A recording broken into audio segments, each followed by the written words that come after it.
morning and welcome to my channel. My name is Haruna Chingombija and today we are going to learn more Luo words. It's a continuation from last time's video, so if you have not watched that video, please be sure to watch it so you can catch up with the rest of the class. Thank you for being here and I hope you're enjoying the Luo lessons just as much as I'm enjoying them. And hopefully, like we said last time, that we are hoping that you're going to be able to speak Yolwo by the end of this year, by the greetings. Oyaore means good morning.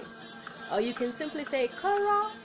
That's the easiest way to say hello to everybody. You just say Koro. Then the response is usually bear. Last week we learned simple words like which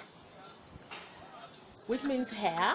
You can also say wiya, which means my head. So that's the whole head. Wiya. Ye which. Wiya. Wang, which means eyes. But then you could also say wanga if you want to say my eyes. Ita. Eat. So for every word that you say, the plural, all you have to do for the plural is to add an a at the end. So eat, eater.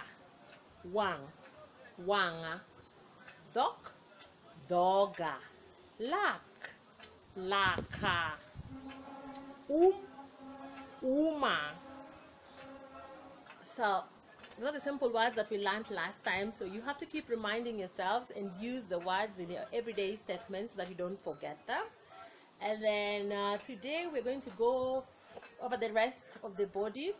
So this is gok, shoulders, gok. Luo words are actually very short and simple, so the words that they're very difficult to forget because they're not long and lengthy words like gok,